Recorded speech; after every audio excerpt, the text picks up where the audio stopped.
Hola, buenas noches. Muchas gracias por venir al espacio, aquí a La Bruta. Estamos compartiendo otro jueves más en el que tratamos de acercarnos al trabajo de personajes que nos interesa mucho seguirles la pista, ver qué están pensando y cómo están mirando lo que todos y todas vivimos en ciertas circunstancias, en contextos tan complicados como el que se pintan ahora. Entonces les agradecemos a ustedes que están aquí en el espacio en La Bruta, que se vinieron así con buena onda, y a las personas que nos siguen también por la transmisión que hacemos en vivo, que luego subiremos un par de plataformas y ahí van a poder mirarlo con más calma, etcétera, ¿no? Estamos felices ahora porque es como especial, porque nuestra editorial Almatroste está inaugurando una primera línea, una línea de pensamiento una línea de publicación que se llama Coniche, ¿ya? Sí, es un lindo nombre que se le ocurre a la Bea Jurado. Normalmente Almatroste publica poesía, narrativa y un par de esas cosas que también nos parecen valiosas, pero ahora creemos que este tipo de aportes también nos son urgentes ahora, ¿no? Sobre todo en este contexto. Ahora estamos felices otra vez también porque el primer número le corresponde a un texto que nos ha encantado desde la primera vez que lo vimos, de Jorge Viaña, Estado, Marxismo y Revolución. Estamos celebrando ahora todos y todas la publicación de este libro, que siempre lo imaginamos en un trabajo colectivo, ¿no? De muchas conversas, de muchas charlas y una trayectoria también de compromiso con nuestra realidad, con nuestro pueblo, ¿no? Entonces estamos aquí muy felices. Está Jorge, por supuesto, está Cantuta y también está Javier. Y les agradecemos también a ellos, a ellas estar aquí con nosotros y con nosotras. Vamos a recibir con un fuerte aplauso esta mesa tan hermosa.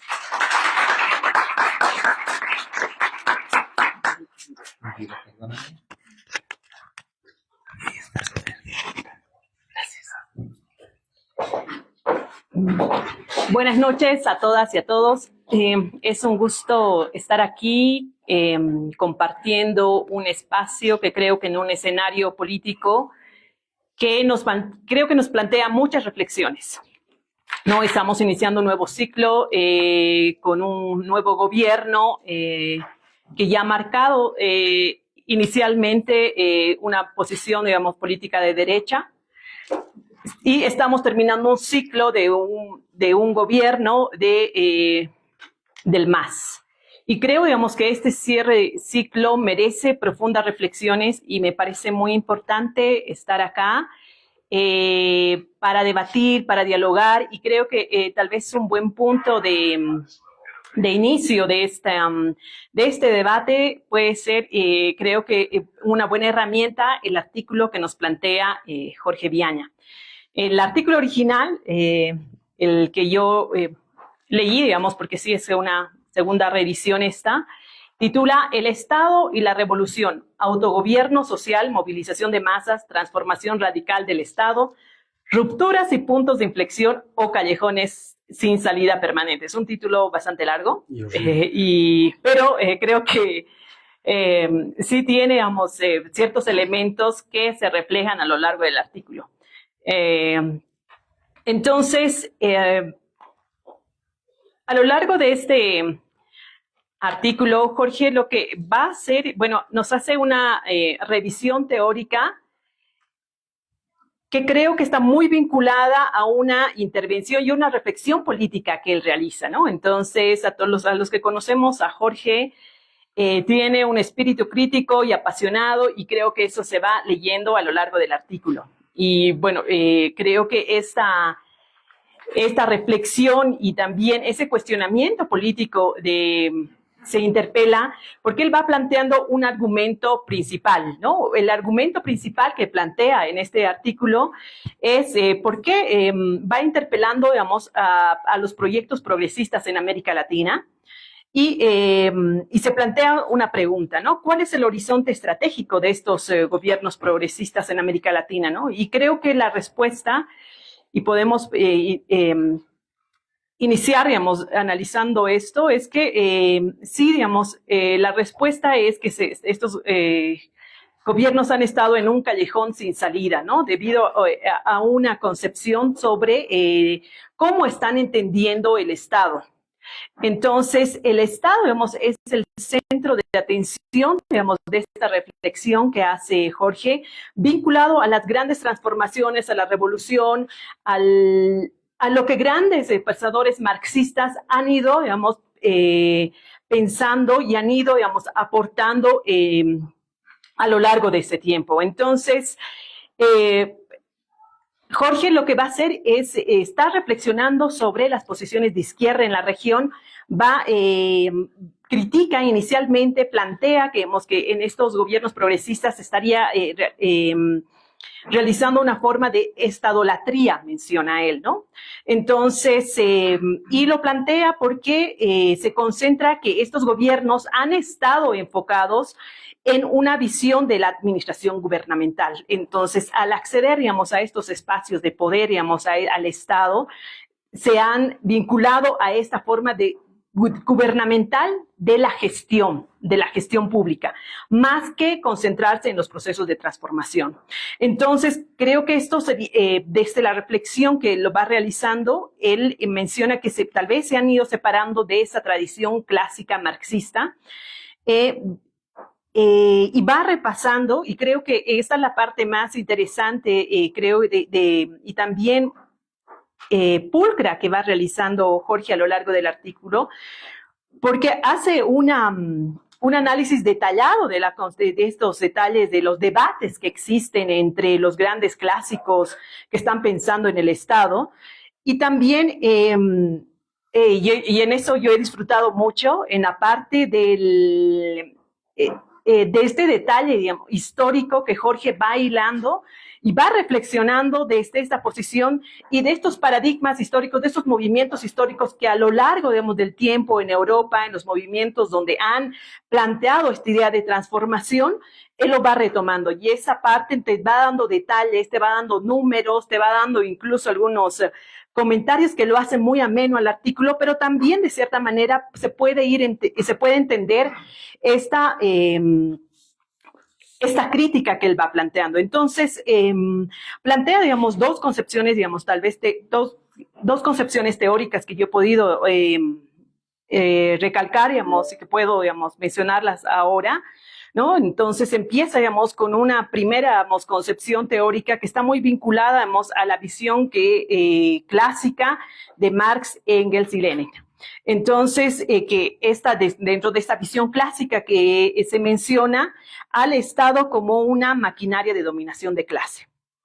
Entonces, si bien es una perspectiva más instrumentalista, que él también lo va criticando y lo va señalando a lo largo del artículo, ahí, digamos, surge una posición política de que este estado de dominación de clase debe ser demolida o destruida. Eso plantean estos pensadores, ¿no? Entonces, en ese momento, él analiza, Jorge nos plantea, digamos, dos momentos, digamos, muy importantes, que es el de la Comuna de París y la Revolución Rusa, y cómo en estos momentos históricos, por ejemplo, la Comuna de París se toma como un gran referente, ¿no? Digamos, es el momento referente porque es un acto fundacional, digamos, donde se llama, digamos, a disolver, digamos, este aparato, ¿no?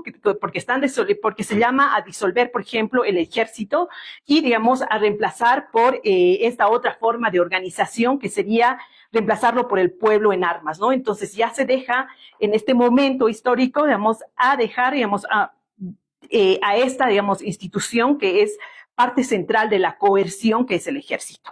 Entonces, reflexiona también y menciona sobre la Revolución Rusa, digamos, ¿no? En donde se parte de la premisa teórica de que este momento de la revolución, digamos, en 1917, propone crear un semiestado en lugar de fortalecerse, ¿no? Entonces, sin embargo, Jorge va señalando y va subrayando que hay una necesidad histórica de derivar, digamos, en esta consolidación de una vasta burocracia, ¿no? Entonces empieza ya a reflexionar y nos trae a colación un elemento creo que es muy importante para analizar el tema, digamos, de esta pregunta, ¿no? De por qué, digamos, estos gobiernos progresistas están en un callejón sin salida, porque nos introduce ya el tema de la burocracia, ¿no? De ese aparato estatal burocrático que, digamos, nos trae a colación en el Estado una enorme complejidad, una enorme relación, que de cierta manera este aparato burocrático, digamos, que se constituye en las leyes, en los decretos, en las normas, en toda, digamos, esta correlación de fuerza que existe en el Estado, que de cierta manera puede terminar sirviendo a una clase dominante, ¿no? Entonces, ahí la voz de Jorge nuevamente resalta y nos indica que en la América Latina, digamos, los progresismos contemporáneos van a eludir, digamos, esta premisa también fundamental de estos momentos, de estos paradigmas históricos que tratan de romper, digamos, con este aparato de dominación de clase, ¿no?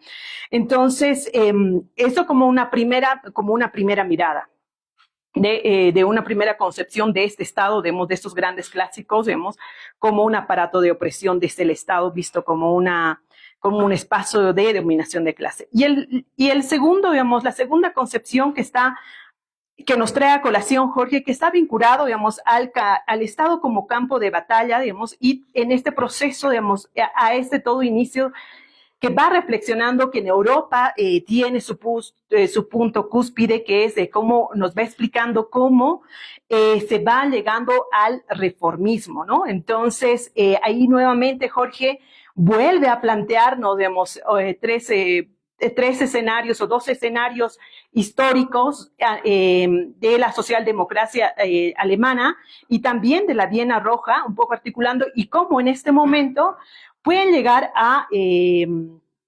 convertirse, digamos, esta visión en instrumentalista, pero muy vinculada al tema del parlamentarismo, a la asamblea, y creo en este momento también es interesante en el trabajo que se ha dado Jorge de analizar, por ejemplo, digamos, la cantidad en el momento de la socialdemocracia alemana, en la cantidad, por ejemplo, nos da una tabla, digamos, del ascenso electoral que él ha ido construyendo, de la cantidad de votos, digamos, que a lo largo del tiempo ha ido desde 1871 a 1875, cómo, digamos, esa cifra en la socialdemocracia alemana ha ido incrementando. Entonces, él se ha dado el tiempo de estudiar, digamos, estos procesos, nos da elementos esenciales para analizar y también criticar cómo, digamos, esta forma de construir, digamos, de construir esta socialdemocracia ha llevado a convertir, digamos, a esta táctica, ¿no? Digamos, de participar en las elecciones, de que ya se tiene una mirada de que lo electoral, digamos, el tema de ocupar el Estado a través de las elecciones, de esta forma democrática, se vuelve, digamos, una forma de adaptarte al sistema. Entonces, y aquí nos da, digamos, otro dato él, ¿no? Que entonces en ese momento que está criticando, digamos, que empieza a burocratizarse, digamos, todo este proceso.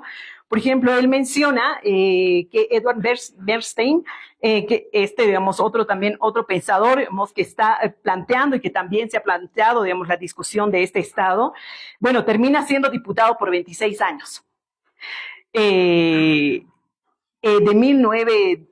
1902 a 1928. Entonces nos va dando estos datos, digamos, Jorge, digamos, que hacen, que enriquecen, digamos, la visión de su análisis y de cómo, digamos, esta burocratización, digamos, con esta figura, digamos, con esta figura intelectual que termina, digamos, en el poder, digamos, durante 26 años, ¿no? Creo que esta es una de las figuras que toma Jorge para mencionar en cómo esta visión, digamos, instrumental, digamos, necesita también de una visión compleja de entender y nos introduce, digamos, a otro intelectual que es Antonio Gramsci, ¿no? Entonces, en el que momento vemos donde está reflexionando que el Estado no va a ser solo esta forma de coerción, esta forma instrumental, digamos, de dominar de una clase sobre otra, sino también que cómo también se va desarrollando el tema del consenso y de la hegemonía y cómo a través, digamos, de estas formas también se va construyendo una forma de dominio y de poder a través de la educación, de la cultura. Entonces ya está Jorge entrando, digamos, a otro escenario, digamos, donde nos introduce a otro pensador para también entender cómo está operando el Estado y cómo se construyen en estas formas de dominación. Entonces, y aquí es donde Jorge, digamos, bueno, realiza nuevamente, se escucha muy fuerte la voz de Jorge en esta parte, digamos, donde clasifica, digamos, estos gobiernos progresistas, ¿no? Digamos, como que malinterpretan o reinventan o a Gramsci, ¿no? Usando su teoría como una excusa para un reformismo tímido, dice, ¿no? Entonces, y de cierta manera, como estarían utilizando esta forma de concepción para adaptarse a esta otra forma de dominación y ya dejan de ver, digamos, al Estado como esta lucha, digamos, instrumental de lucha de clases, sino que ya empiezan, digamos, a fijarse, digamos, en otros elementos como es el tema de las elecciones o como la importancia de ocupar, digamos, los ministerios, este aparato burocrático, ¿no? Entonces, ahí está otro elemento de cómo va reflexionando para entender cómo estos gobiernos, digamos, progresistas no están cumpliendo, digamos, con esta, o se están alejando, digamos, de esta visión, de estas teorías, de este planteamiento político. También plantea, digamos, otro elemento y otro momento histórico, digamos, que es el de la Viena Roja, ¿no? Entonces, donde nos va a representar, digamos, donde va a reflexionar, digamos, del automarxismo, ¿no? Como un intento de buscar una tercera vía que sí, de cierta manera está manteniendo una distancia con la socialdemocracia, digamos, reformista. Y ahí vuelve a usar, digamos, también, digamos, para criticar a Rosa Luxemburgo, a Gramsci. Entonces, la idea, digamos, de este escenario histórico es que el laboratorio, digamos, de esta Viena, digamos, en este proceso de la Viena socialista, donde, digamos, se logran grandes conquistas, donde se menciona el sufragio universal, pero ahí todavía las mujeres no es tan universal porque ahí las mujeres no llegan, no todas las mujeres pueden votar, por si acaso. Pero lo menciona, pero creo que me parece un punto que hay que destacar.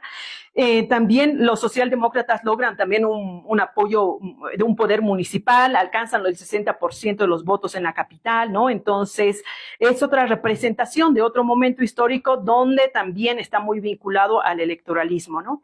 Sin embargo, digamos, este momento histórico, digamos, fue aplastada, digamos, por el fascismo, digamos, en 1934.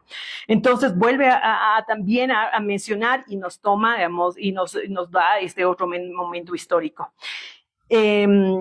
Otro momento histórico que él menciona, no como una cápite, como desarrolla, digamos, se da un buen tiempo, Jorge, de reflexionar sobre la socialdemocracia alemana, principalmente, luego Viena Roja, pero de cierta manera va mencionando, digamos, a lo largo del texto, digamos, a la experiencia de Chile. No lo analiza, no lo detalla, pero pareciera que está en el inicio, en el final, en todo, digamos, como un momento, como yo siento que Jorge, tú estás realizando eso, porque de cierta manera es como la experiencia también, esa experiencia latinoamericana, digamos, de este momento de construcción de este socialismo que no logra construirse, no lo analiza, pero sí lo va usando como referencias en su análisis de todo el texto, ¿no? Entonces, y es importante, ¿no? También esta referencia, digamos, histórica en Chile, porque está planteando, digamos, que es crucial, digamos, y ahí se va planteando, digamos, con esta idea de proceso de Chile, que es necesario, digamos, transformar el Estado, pero no solo desde el Estado como estamos viendo desde estas dos visiones, ¿no? Digamos, o sea, Nicolás Polanza, que también lo retoma, digamos, como otro referente teórico, digamos, de la idea de dos formas de transformar el Estado. Uno, desde dentro del Estado y otro, desde fuera del Estado. Y los ejemplos, digamos, de históricos que nos da desde esta, que son desde Europa, están muy vinculados también con, digamos, la toma, digamos, de esta transformación desde dentro del Estado, ¿no? Entonces, ahí Jorge nuevamente nos plantea y vuelve a plantear su voz, que es necesario, y creo que ahí es también el planteamiento político de este artículo, que va mencionando que es necesario construir un poder popular desde afuera, ¿no? Digamos, usar esos, él retoma, digamos, ¿no? Esta idea de los enjambres autogestionarios, menciona, ¿no? Entonces, la idea, digamos, porque ahí, digamos, en este proceso, en esta reflexión que va realizando Jorge, de que estos gobiernos, digamos, se van limitando, digamos, y que están siendo subsumidos por esta burocratización, por el electoralismo, y que pierden el norte, digamos, de esta transformación social a partir del Estado. Entonces, él plantea que es necesario repensarlo desde afuera con estos enjambres autogestionarios. Entonces, creo que toda esta reflexión Si bien ahí tal vez es algo que a mí me ha faltado cuando empiezo a leer el artículo, Jorge reflexiona, digamos, y se plantea la pregunta de por qué, digamos, en América Latina, digamos, estos progresismos están en un callejón sin salida. Hay un poco, falta un poco de análisis, creo que en grandes procesos de estas reflexiones, como dedicas a la socialdemocracia alemana, a estos procesos, digamos, latinoamericanos. Así lo menciona, así menciona Venezuela, Chile, digamos, está, digamos, en distintos momentos. Y creo que sí, digamos, las reflexiones para el caso de Bolivia creo que también es muy importante, así lo menciona, pero no es algo que él dedique exclusivamente, y tal vez porque creo que puede ser a tu tomo 2, el tomo 2, digamos, de esta tu reflexión, digamos, el capítulo 2 de esta reflexión, para que vayas analizando exclusivamente de las condiciones históricas y particulares que tiene cada gobierno en América Latina para entender esta reflexión de por qué, digamos, estos progresismos se quedan ahí. Y lo más interesante es que Jorge no es que te dice, digamos, que este es el progresismo, funciona de esta manera y te lo da como una receta, sino que a lo largo del texto tú puedes ir leyendo en esa reflexión teórica qué es lo que él va a entender y va a criticar, digamos, a estos progresismos en la relación, digamos, con la toma, digamos, al Estado, como este espacio, digamos, de relación, de lucha de clases, ¿no? Entonces, pero esta reflexión creo que realiza Jorge nos invita, creo que, a pensar a un proceso particular que creo es en el proceso del MAS en Bolivia. Entonces, inicialmente creo que esta idea de que plantea de que hay esa excesiva burocratización, ya Rosa Luxemburgo igual lo plantea, y también ahí Rosa Luxemburgo, digamos, está mencionada escuetamente, y creo que podías haber usado más, digamos, de la crítica de ella para analizar esto. Lo mencionas, pero creo que para una análisis esa excesiva burocratización, porque ella plantea eso, ¿no? Digamos que estas herramientas, porque Luxemburgo nos da herramientas para entender que hay una consecuencia muy peligrosa de esta forma de este Estado, ¿no? Que es la burocratización y la asfixia de la democracia desde abajo.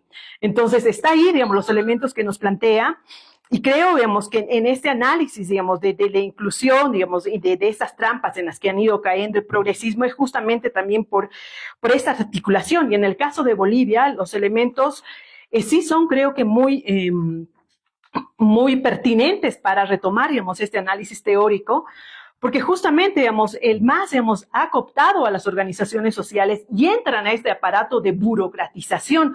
Entonces, ahí vemos, digamos, para mí, digamos, desde tu reflexión me hace pensar en el caso boliviano, por ejemplo, que el Estado, digamos, con el MAS, incluso con su política de transformación, realmente ha sido atrapado y ha cooptado en estas organizaciones sociales con la burocratización, pero también ha tenido que pactar, digamos, porque en cierto momento, digamos, hay en el texto, Jorge menciona a Lenin, que, digamos, el Estado tiene que, sí o sí, vincularse con estos grandes poderes, con los medios de comunicación, con los bancos, e incluso Lenin plantea que es necesario la articulación con este poder, digamos, de esta banca, de estas grandes élites de la banca. Entonces es como, no puede existir el Estado sin este otro poder, y creo que ahí hay que incluso mencionar que también el Estado, logra articular con estas élites de poder, y en el caso de Bolivia,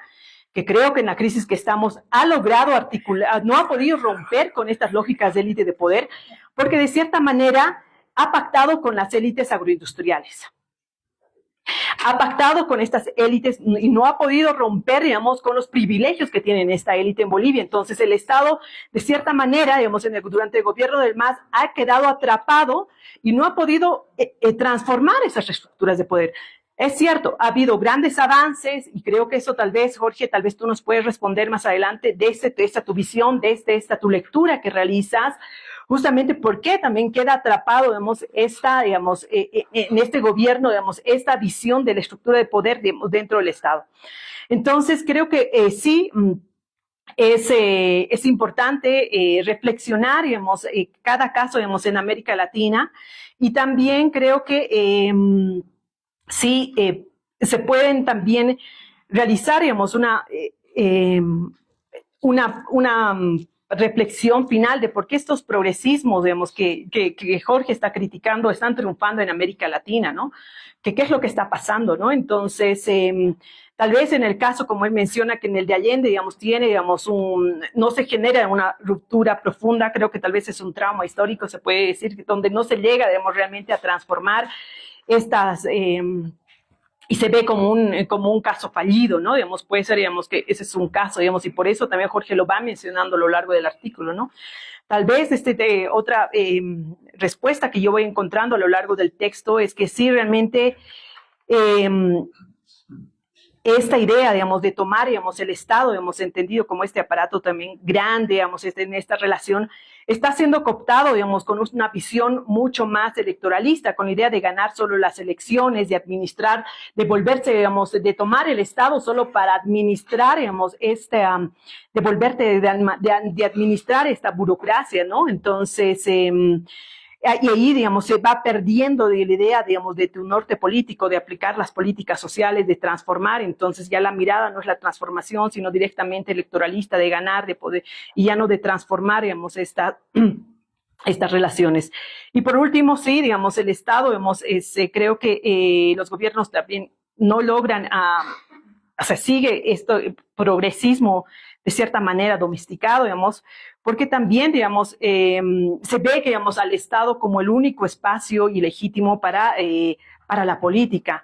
Y allí, y con esto cierro, es nuevamente con el planteamiento político que nos realiza Jorge en este artículo, que creo que es una crítica muy necesaria, es que hay que, digamos, nos llama Jorge como que abandonar, digamos, estas ideas reformistas, también muy cómodas, digamos, estas ideas reformistas, y, digamos, de enfrentar una tarea muy difícil que es, digamos, de cómo podemos romper, digamos, con estas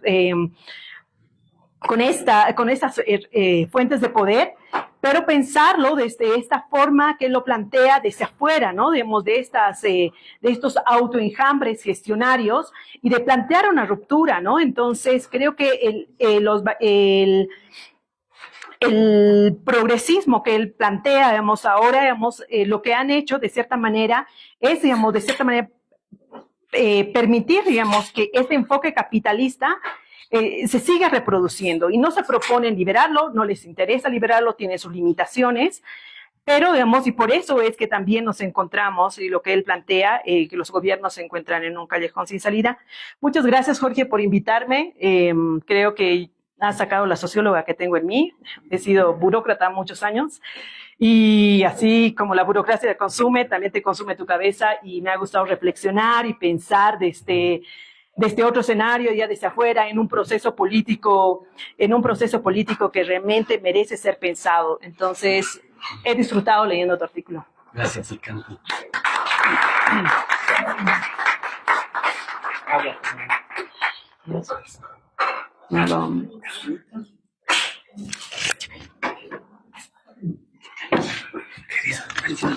Claro, dime tú.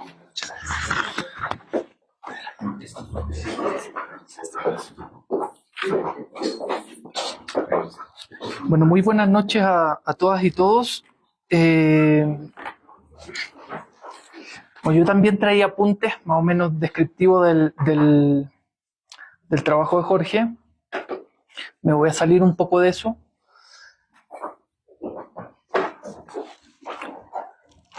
También con el riesgo que no pertenezco al campo de Jorge. La verdad, yo vengo más de la historia. Así. ¿No escuchan? ¿Ahí? Sí, más directo. Ya, es ahí. Bueno, yo decía que me voy a salir un poquito de la estructura articulada que traía, que va en relación con lo que expuso Cantu. Que voy con un cierto riesgo, no pertenezco al campo de Jorge, vengo más bien de la historia y no tanto de lo teórico. Y en ese desorden, la verdad que voy a tratar de lanzar algunos haces de ideas. En primer lugar, yo veo este texto como, en palabras de Neruda, como una suerte de reflexión desesperada, necesaria, y que me gusta una cosa, ¿no? que es, la reflexión central es cómo hacemos una revolución. Y una revolución con apellido, socialista, punto. O sea, durante todo el siglo XX las izquierdas en América Latina y en otras partes discutieron la naturaleza de la revolución. Si iba a ser democrático burguesa, si iba a ser socialista, si iba a ser, en fin, ¿no? Y Jorge no entra en esa discusión. Jorge parte de la base, como diría yo, como el comunista que es, entra a pensar cómo diablo hacemos una revolución los comunistas, ¿no? Cómo accedemos a ese poder, cómo accedemos primero a destruir la maquinaria, a tomar la maquinaria estatal, a destruir esa maquinaria estatal y a construir una nueva sociedad. Y ahí se pregunta, ¿no? En definitiva, ¿qué ha pasado los últimos 25 años en América Latina? ¿Hemos caminado hacia allá o no? José Martí, un pensador cubano, tenía una linda definición de lo que era una revolución, o al menos a mí me gusta, ¿no? Él decía, es como que se acaba un mundo y comienza otro.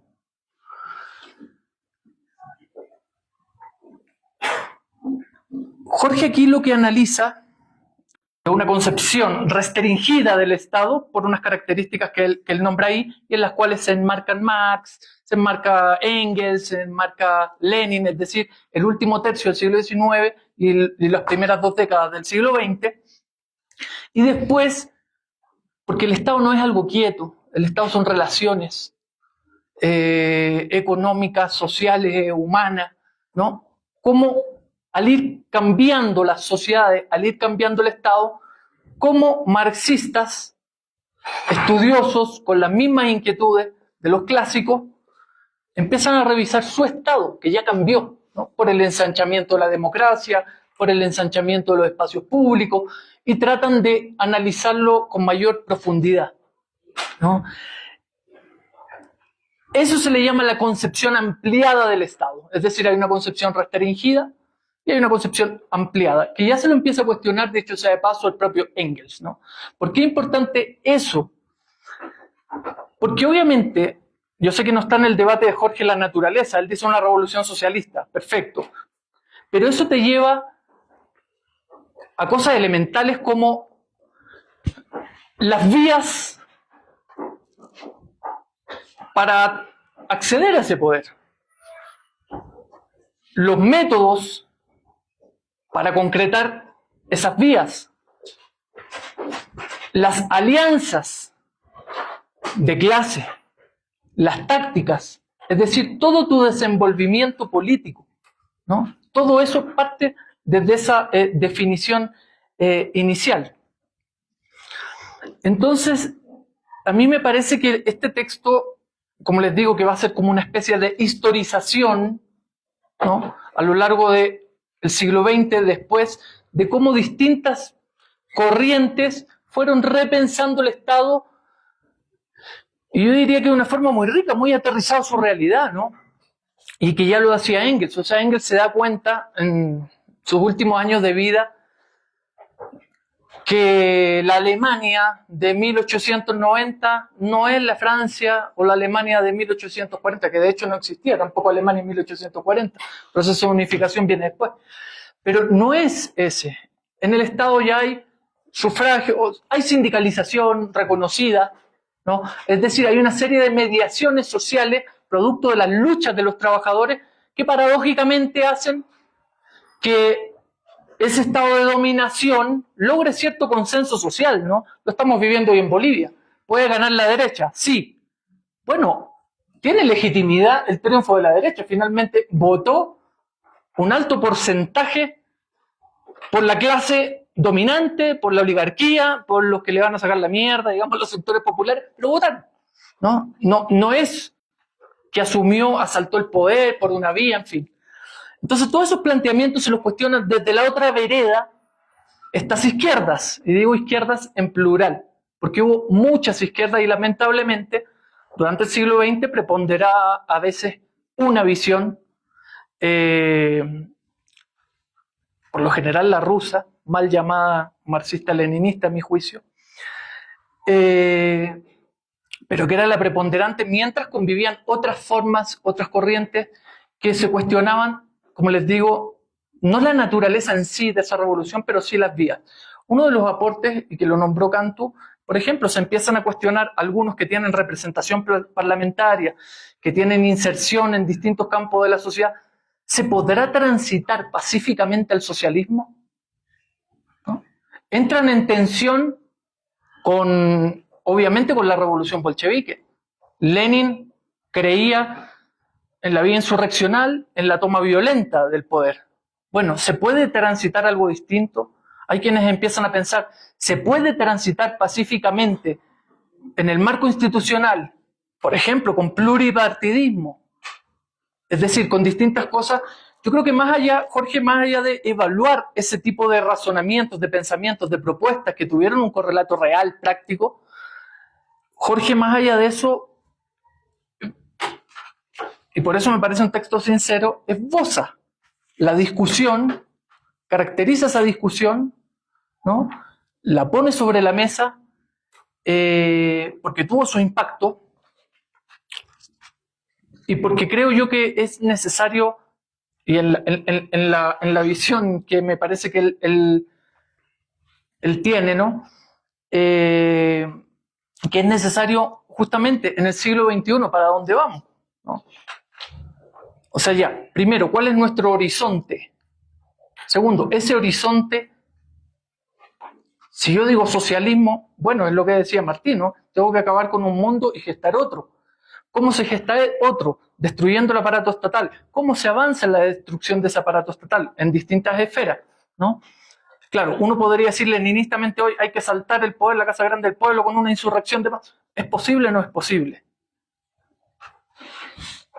En los años 60 hubo otra discusión con otros métodos de lucha a partir del triunfo de la Revolución Cubana, ¿no? Por ejemplo, la lucha armada y lucha armada guerrillera, ¿no? Que demostró validez en el caso de Cuba, en el caso de la Revolución Sandinista y el mismo año en el caso del triunfo de la Revolución de Granada, una pequeñita isla en el Caribe que tuvo un experimento socialista durante 4 años hasta que fue invadida por los Estados Unidos.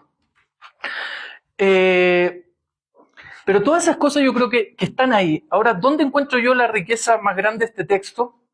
Es justamente cómo estas reflexiones, sea del austromarxismo, que trata de compatibilizar modelos autonómicos con la institucionalidad, ¿no? Modelos de poder popular con la institucionalidad. Es decir, si uno quiere un pie puesto en la calle y en la organización popular y otro en el poder estatal, digamos, ¿no? Para transformarlo, para acumular fuerza, para, en un instante de crisis, tomar el poder y transformarlo. Yo creo que ese es el punto central también, ¿no? ¿Se transforma o no se transforman los estados de raíz, esa maquinaria, esa dictadura de clase que dice Lenin, ¿no? Ahora, ¿dónde está la riqueza de este texto? Es que todo eso, que puede ser muy teórico, se va estrellando una y otra vez con la realidad. Eso es lindo, porque yo creo que el marxismo es filosofía de la praxis, el marxismo va evolucionando, el marxismo va cambiando a partir de la experiencia triunfante y la fallida. Y si no, bueno, no creo que sea marxismo, ¿no? Pero va evolucionando, va estudiando sus distintas, va analizándose a sí mismo, y yo creo que todas esas tensiones están aquí en el texto, ¿no? Cantu nombró una. Claro, teóricamente, los Marx, digamos, después de la Comuna de París, va a plantear, un poquito después de la Comuna de París, unos 4 o 5 añitos, ¿no? Va a escribir el famoso programa de Gotha, donde habla de la transición socialista, y va a plantear cosas, ¿no? No tiene que haber un ejército profesional, sino el pueblo en armas, no tiene que haber, o sea, una serie de cosas. Se tiene que diluir el Estado, ¿no? La disolución del Estado, la desintegración del Estado, que es la propuesta, digamos, comunista. Pero la realidad, Marx no vivió un Estado socialista, ¿no? La realidad demostró distintas cosas. En primer lugar, que las revoluciones no triunfaron en los lugares que creyó Marx, no triunfaron en los lugares donde las fuerzas productivas capitalistas estaban más avanzadas. Al contrario, las revoluciones socialistas triunfaron en países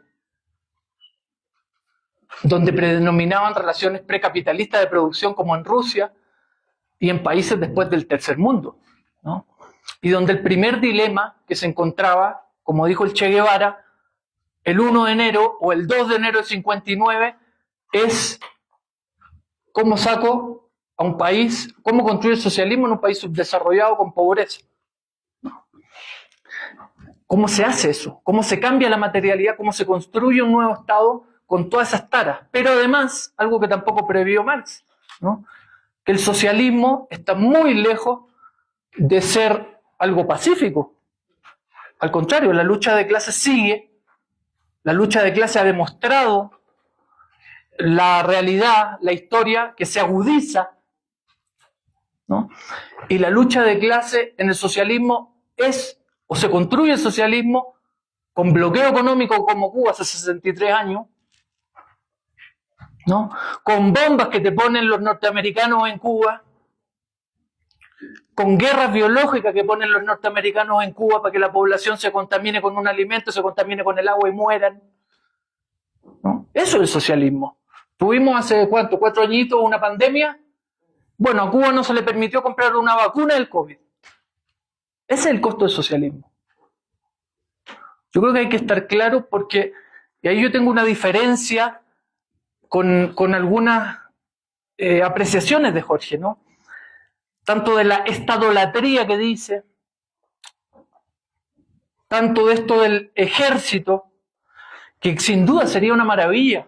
Yo creo que los dirigentes cubanos, y nombro Cuba porque es la única referencia socialista que tenemos en este continente y en el hemisferio occidental, ¿no?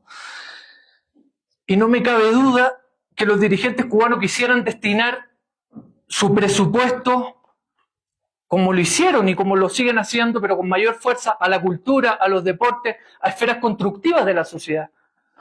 Pero es que viven con un enemigo que tiene armas nucleares a una distancia menor que de aquí a Copacabana. ¿Lenin termina robusteciendo el Estado? Sí. ¿Termina con un ejército poderoso? Sí. ¿Termina con una burocracia? Sí. ¿Pero en qué marco? Invadido por 12 potencias extranjeras. Esa es la realidad, ¿no? Que yo creo que también tenemos, o sea, es muy complejo y creo yo que son todas las tensiones que una sociedad que se propone, ¿no? La construcción de una revolución de verdad. Y cuando digo de verdad, es cambiar las formas de propiedad, las formas de producción. Quitarle a la burguesía, quitarle a la clase explotadora los medios de producción. Porque hay algo básico. O sea, el Che decía, una revolución socialista tiene un objetivo, ¿no? Y ahí obviamente van implícitas muchas cosas. Pero es abolir la explotación del hombre por el hombre, ¿ya? No puedo construir el socialismo con mecanismos del capitalismo. Otras reflexiones que vienen hacia nuestros procesos, que dicho sea de paso, no sé si son tan válidas porque, en primer lugar, ninguno de estos procesos se ha declarado socialista, salvo el venezolano. Ninguno se ha declarado abiertamente revolución, ¿no? Que ahí tengo, sí me parece que ese es el valor y por eso está transitado el proyecto Allende, ¿no? Allende presenta una alternativa inédita en la historia, que es el tránsito pacífico. El primer presidente marxista electo democráticamente en la urna, el tránsito pacífico, ¿no? Y el tránsito pacífico, pero con un programa donde se propone el cambio de propiedad, liquidar el latifundio, liquidar los monopolios. Más de 120 empresas monopólicas fueron nacionalizadas. ¿Existe la banca en el socialismo? Lo que dice Cantu. Perfecto, existe, sí, pero no es lo mismo que exista la banca privada. En Chile habían 22 bancos y Allende controló 21. Ahí uno se pregunta, ¿los procesos de cambio del siglo XXI en América Latina han nacionalizado, han controlado la banca, han controlado el comercio exterior, han controlado el problema de la tierra, han controlado Yo creo que esa es la riqueza de este texto, ¿no? O sea, uno puede estar jugando todo el tiempo con la historia, con las experiencias, ir sacando algunas reflexiones para la actualidad, ¿no? Y en eso, porque en eso a mí me parece un aporte fundamental, porque, y vuelvo a Martí, en un textito muy lindo que analiza América, él dice: cree el aldeano vanidoso que el mundo entero es su aldea. Entonces, en la medida en que no nos apropiemos, no estudiemos precisamente las experiencias, y sin prejuicios, ¿no? Este tipo de experiencia, como la bolchevique, que tiene una idea de revolución. Lo de la Viana Roja, que fue derrotada por el fascismo en la década del 30, que es otra idea de contrapoder. La Revolución Cubana, que es otra forma. Vietnam, que es otra forma.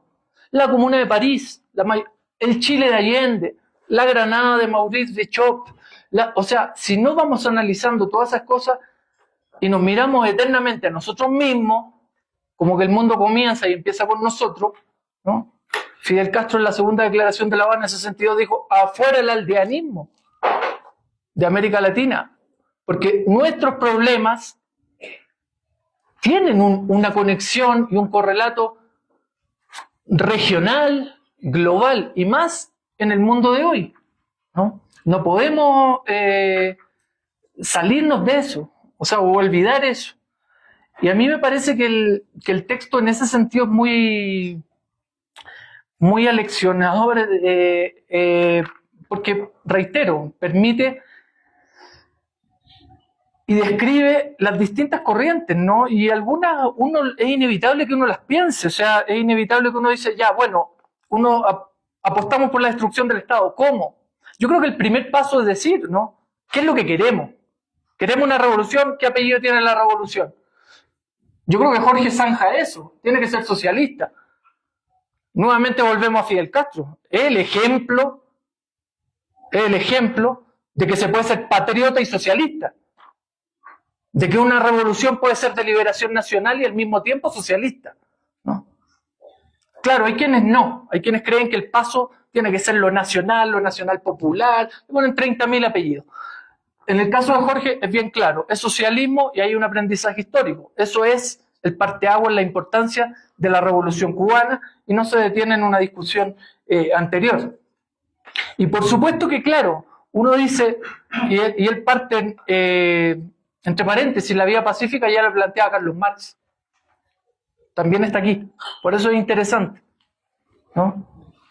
Porque ya hasta Carlos Marx preveía que a lo mejor, así como se llega en algunos países de forma violenta a las revoluciones, en otro puede ser pacífico. El tema es proponerte qué objetivo, ¿no?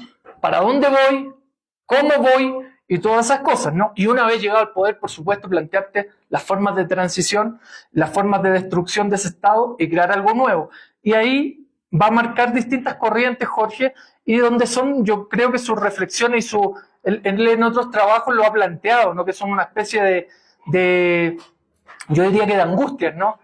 Que son cuánto autogobierno pudimos crear, cuántas formas de autogobierno, qué poder popular creamos, dónde quedó la movilización de masa, dónde quedó la transformación radical del Estado, dónde quedaron los puntos de ruptura y de inflexión decisivo con las clases dominantes, que en definitiva es lo que caracteriza una revolución. Yo creo que Jorge acierta en eso, ¿no? Entonces entrega todos esos elementos para repensar, como dice Cantu, escanearnos y escanear nuestros procesos. O sea, ¿para dónde fuimos? ¿Para dónde? Hagamos evaluaciones de todo este tipo de cosas, ¿no? Y por supuesto que todo eso tiene, a mi modo de ver, tensiones. Yo alguna vez se lo he dicho a Jorge, ¿no? Porque uno puede decir, y reitero, hay que ser antiestatalista, no a la estadolatría. Pero bueno, ¿cómo se maneja la realidad, ¿no? ¿Cómo se maneja en países subdesarrollados? ¿Cómo manejo la economía? Cuando aquí yo veo Polanza diciendo, enjambres autogestionarios, empresa de los trabajadores. Bueno, ¿cómo va a ser? No estoy descalificando, pero ¿cómo es en términos prácticos esa autogestión obrera, esa propiedad, esa forma de propiedad, ¿no? Y su relación con lo colectivo, ¿no? ¿Cómo se da en la práctica? En Chile hubo ese poder que se llaman los cordones industriales, también hubo un poder popular que se llaman los consejos comunales. Eso nace en el marco de una crisis, nace de forma espontánea de la clase trabajadora, de los campesinos, en fin, y de otras capas de la sociedad para darle respuesta a problemas concretos como la especulación, como el acaparamiento, como el resquebrajamiento de la institucionalidad del Estado, como una serie de elementos, ¿no? Nacen. Pero uno dice, ¿eso puede permanecer en el tiempo? ¿Eso responde a una crisis? ¿Eso surge para dar respuesta? ¿Qué pasa después de esa crisis? ¿Cómo se formaliza eso? ¿Es válido institucionalizar o no ese poder? ¿Ese poder es finito? ¿Ese doble poder me refiero? O sea, ¿cómo? ¿No? Yo creo que todas esas cosas están a uno lo hacen pensar, ¿no? Porque, y le he dicho a Jorge, de repente aquí uno veía mucho agarrando a la mala a Marx, ¿no? Y su propuesta de comunismo y de la asociación de productores libres y 30 cosas, ¿no? Que hasta ahí uno dice, bueno, ¿cómo eso también se caracteriza? O sea, ¿cómo se implementa, ¿no? ¿Qué es? Lenin terminó hablando de cooperativa, son formas de propiedad privada, y terminó hablando en el marco de un retorno al capitalismo de Estado, en la revolución bolchevique, ¿no? El Che Guevara era implacable con eso, decía que el gran culpable de todos los males tiene nombre y apellido y se llama Vladimir Ilich Lenin, decían sus famosos cuadernos de Praga, ¿no? Después lo defienden algunas cosas, pero decía, no porque dijo Lenin, por ABC motivo, tendría sus motivos, ¿no? Para hacer tal o cual cosa económica, pero eso no tiene que ser una ley de las revoluciones, porque claramente eso que hizo Lenin en sus últimos años no fue fortalecer la revolución, al contrario, fue debilitarla. ¿Por qué? Bueno, no lo hizo por debilitar la revolución, lo hizo por una coyuntura específica. Entonces, todas esas cositas, todas esas tensiones yo creo que están puestas aquí.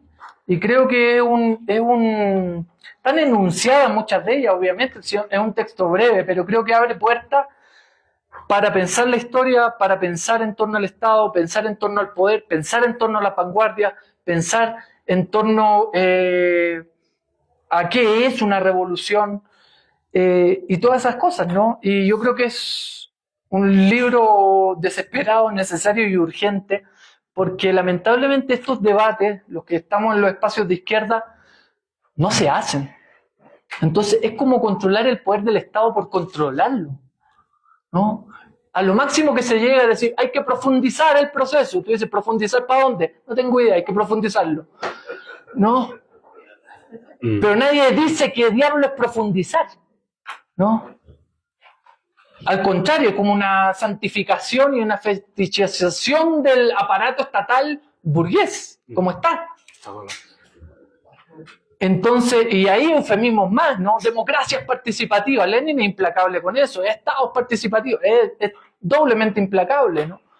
Entonces yo creo que esto nos invita a un sincericidio de la izquierda, a pensarnos, sí. Somos izquierda que lamentablemente pocas ideas tenemos para ofrecer hoy, porque estos debates no están, ¿no? Más allá de decir que el imperialismo es malo y que nosotros somos buenos y somos víctimas. Yo creo que urge, y creo además que eso que urge, y aquí voy cerrando, y perdón que me haya alargado, pero me parece a mí, y esto es una ausencia de aquí, voy a marcar una ausencia, pero así como están estas dimensiones del Estado y del Estado ampliado y de todo eso, y creo que uno de los temas de la falta de discusión, de la falta de la cultura del debate, de la falta de inquietud intelectual en muchos a veces de los dirigentes, ¿no? Yo nunca vi, voy a ser a lo mejor bien irrespetuoso.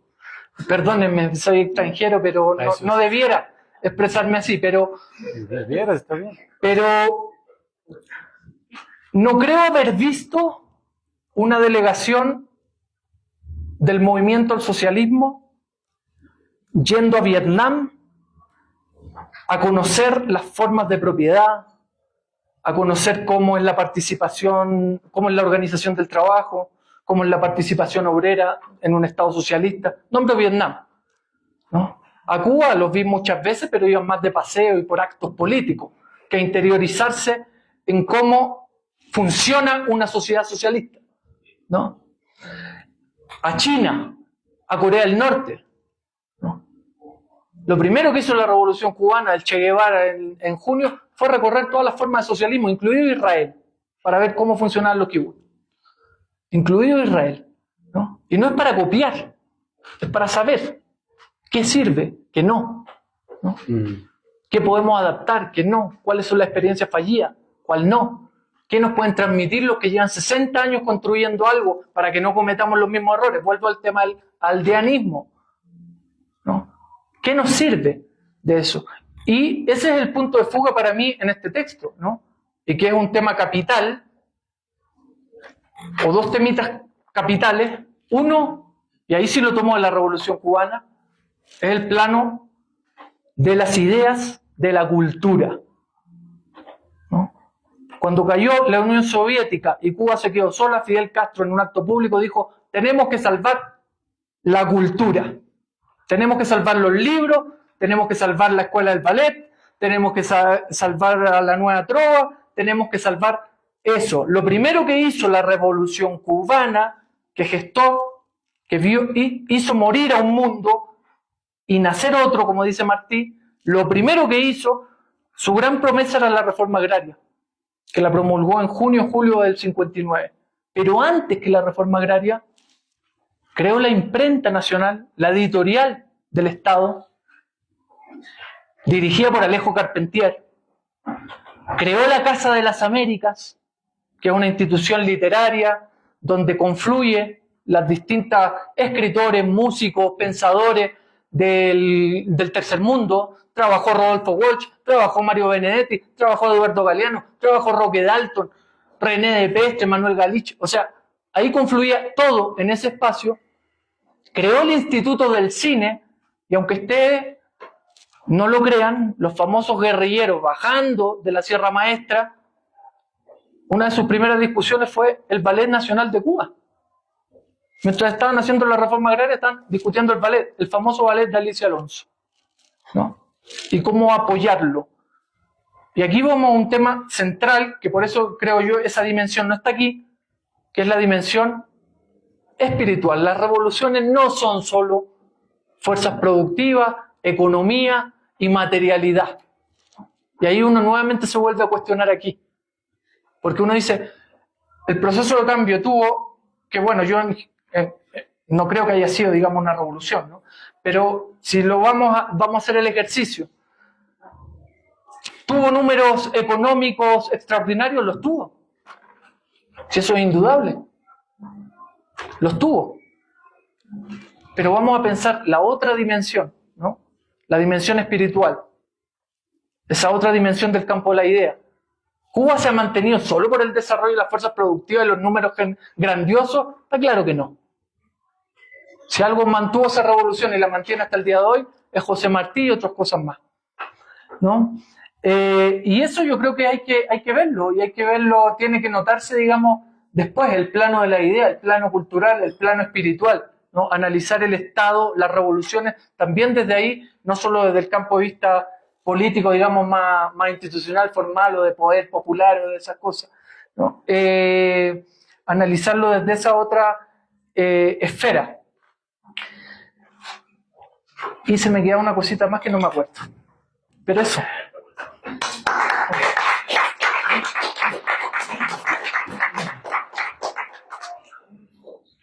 Bueno, si quieren comprarse una chela o algo para que abarquemos la última parte, que ojalá no sea, todos prometemos síntesis y no lo hacemos. Bueno, pero es nuestro espacio, así que ojalá no los aburra. Se está escuchando bien, ¿no? Lila y compañeros del otro lado, ¿sí? Ya. Bueno, a ver, yo después de comentarios tan bonitos, primero quería decir que yo sabía que iba a salir varias de estas discusiones, en especial lo que ha planteado la Cantu, y he hecho mi tarea. Entonces sí voy a plantear una cuestión que a mí me parece central. ¿Para qué diablos sirve este librito de Estado, Revolución y Marxismo ahorita? ¿No? Digamos, falta el análisis de la reflexión sobre América Latina, Bolivia, el MAS, etcétera. Bueno, la rosa quedará para algún otro día, Rosa Luxemburgo, o otro. Pero sí creo que es muy importante, porque el MAS quedó atrapado, etcétera, ¿no? Bueno, mil disculpas, soy un descortés. Quería agradecer muchísimo a la querida Bea, al César. Gracias por todo el esfuerzo, cariño. A la Cantu por tan bonito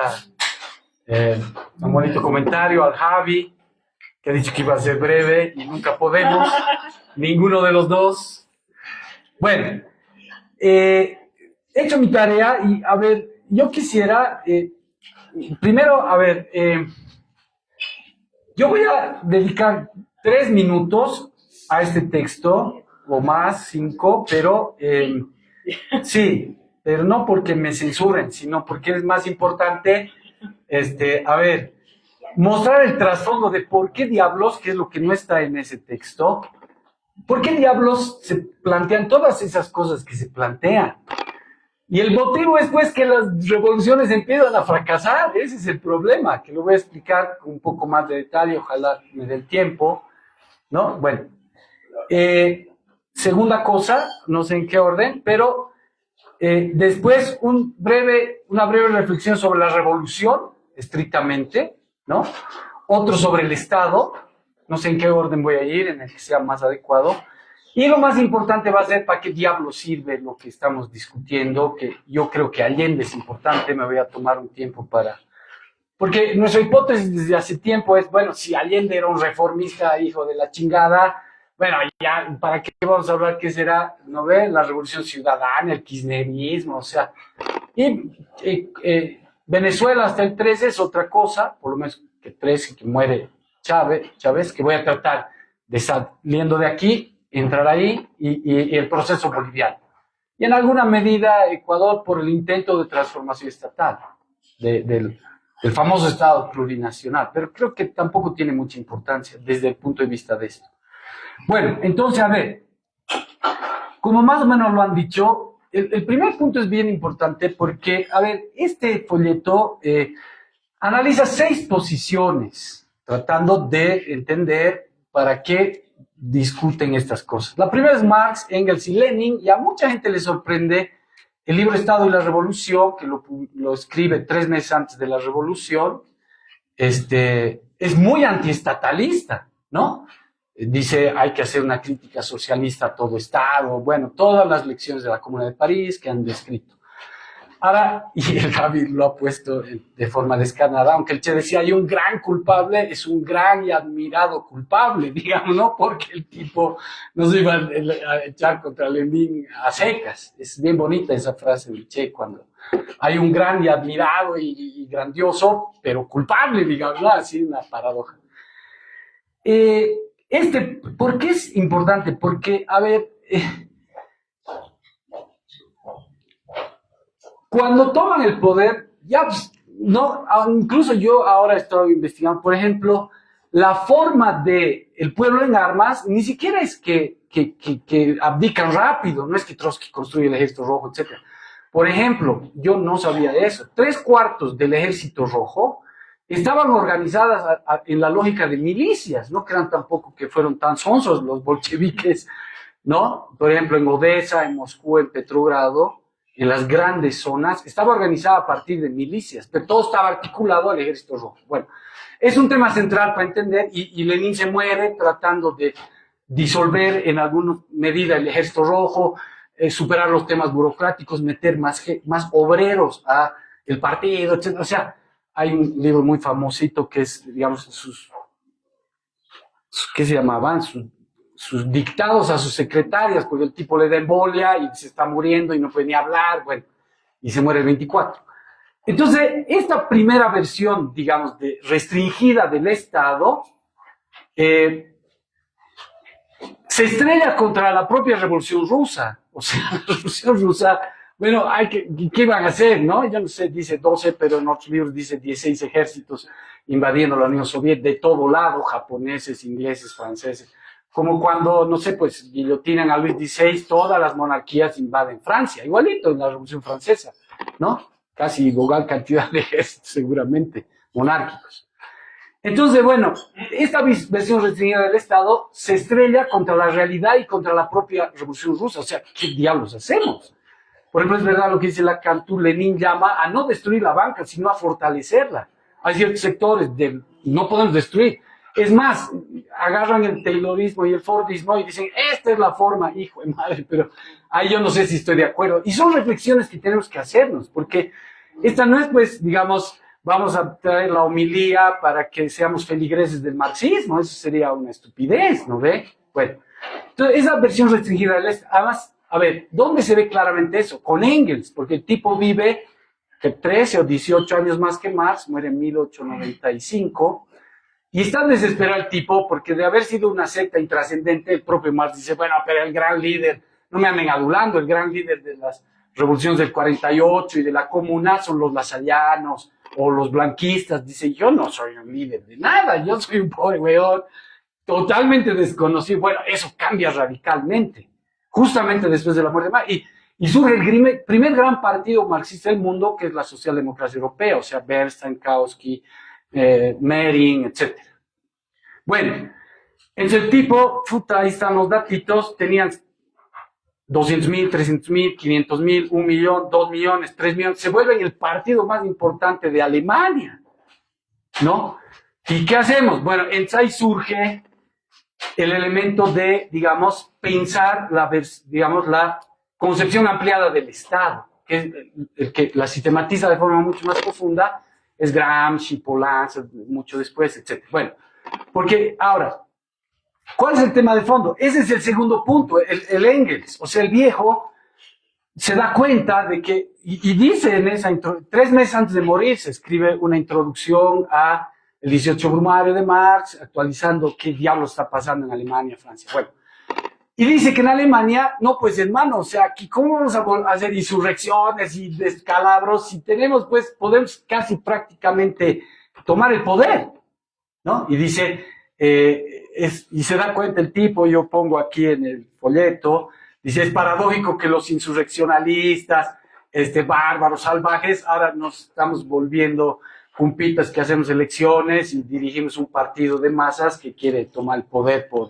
vía electoral, ¿no? Y dice, están caducas muchas formas de, no sé, pues, de insurrección, incluso pone ejemplos del desarrollo de la tecnología, del militarismo, o sea, las barricadas están más o menos caducas, hijo de madre, entonces Engels se ha vuelto reformista. Y no es verdad, porque hay un librito ahorita ya me olvidé el nombre, que se llama Revolución, un weón famoso, un italiano, que yo creo que la pela, Enzo Traverso. Y Enzo Traverso ahí dice, sí, Engels abdicó de eso, y no es verdad. Yo pongo ahí la cita, dice, pero los revolucionarios jamás vamos a renunciar a la verdadera forma de hacer una revolución, que es, ¿no?, conduciendo a las masas a la toma de poder, no jodan con las elecciones. Ahora en Alemania hay que discutir, bueno, y se abren, porque no va a ser, ¿no? Y se da cuenta y dice, es una paradoja. ¿Qué hacemos? El viejo se muere angustiado, como todos los revolucionarios, Lenin también peor, encima le dio embolia al tipo. Bueno, entonces el segundo es el segundo Engels, pero ahí se funda el reformismo, y además después era peor, porque cuando se muere Engels, de 2 millones pasan, yo ahora estaba actualizando eso, pasan a 3, 4, 5, 7 millones, cuando ya está Kautsky, Bernstein, que además eran colaboradores de Engels, era como que Jesucristo le pasa, ¿no ve? La dinastía, ¿quién iba a discutir con Bernstein y Kautsky? O sea, ¿no ve? Entonces, dijo de madre, entonces, ¿qué hacemos? Bueno, entonces discuten, etcétera. Y el tercero, digamos, yo creo que Engels jamás renunció a una visión revolucionaria, aunque estaba tratando de aplicar métodos y conceptos diferentes a una realidad diferente. Si se vuelve marxista, la Prusia unificada, que se vuelve Alemania, etcétera, además producía el doble era el país más atrasado y campesino de Europa 20 años antes. Y se vuelve, producía más acero que Alemania e Inglaterra juntos. En la época ya de Engels, fines de 1800, principios de 1900. Bueno, se arma el zafarrancho porque cambia la realidad. Bueno, entonces Engels, Marx, Lenin, el último Engels, que está explicado, y de ahí sí surge algo que es interesantísimo, que es el reformismo liberal, que ya, digamos, es una abdicación total, digamos, Bernstein, ¿no? Que dice, el objetivo no es nada, ¿no? Lo importante es avanzar y ganar y déjense de joder. Pero ¿quién iba a discutir con Bernstein, que había sido el cuatecito de Engels, el heredero, ¿no? Kautsky publica el tomo 4 del Capital, bueno, todo eso que importa en la lucha por el santo grial de, ¿no ve? La pureza del marxismo, que algunos imbéciles creen que eso es marxismo, ¿no? Es una frase de Kautsky bien bonita. Bueno, entonces está el primero, porque no se discutía demasiado táctica, estrategia, cómo hacerlos, porque eran unos pobres pinches gatos que no influían en nada.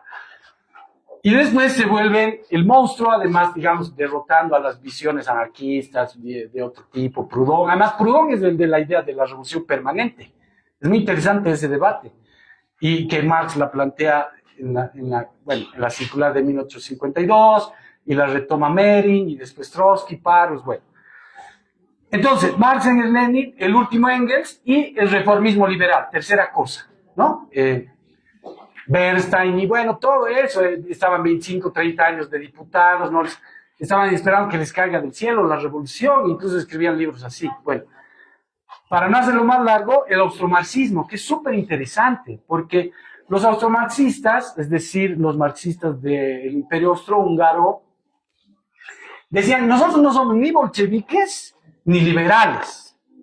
Entonces plantean algo que hasta ahora yo creo, sin saber, ha tratado de hacer Bolivia, Nicaragua, Venezuela, ¿se entiende? Es decir, lo que ha explicado el Javi. ¿Cómo hacemos para transformar el Estado? Porque, a ver, aquí hago un paréntesis. ¿Cuál es el debate fundamental que plantea el primer momento? Que son tres cosas diferentes. Una es el Estado actual, otra cosa es demoler el Estado actual, sea monárquico, burgués o mezcla de eso, etcétera. Y la tercera es el semi-estado comuna, que llamaba Marx, Engels, muy a tono con el debate con los anarquistas. Ese tercer estado nace como un semi-estado comuna que empieza a disolverse.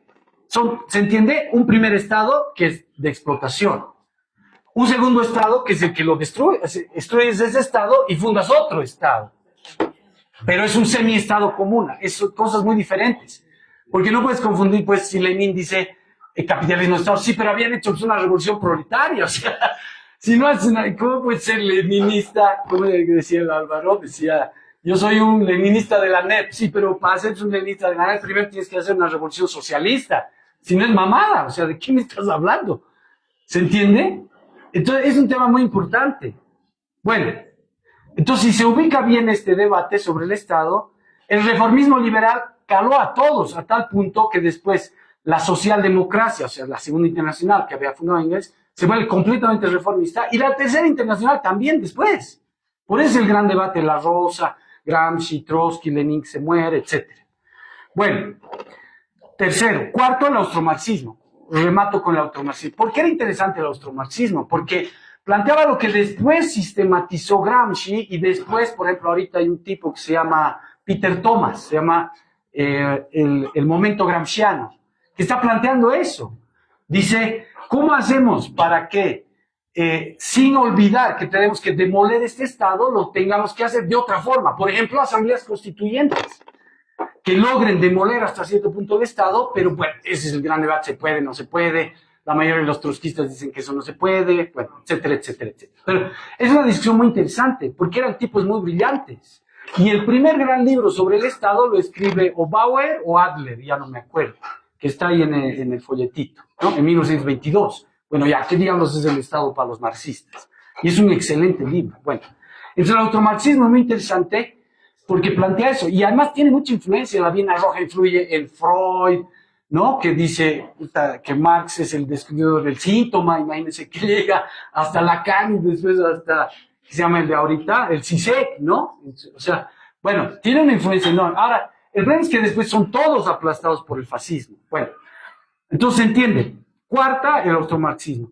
Gramsci, que es muy importante porque sistematiza todo, pero además Gramsci parte desde el otro extremo. Y ahorita lo voy a explicar bien. Gramsci era parte de los grupos ultraizquierdistas que Lenin criticaba, con Bordiga, con Radek, que era un polaco bolchevique que participó en la Revolución Rusa, bueno, Panekoek, la Roland Host, había muchas mujeres muy interesantes. Roland Host era una mujer, bueno, y muchas otras, holandeses, ingleses, bueno.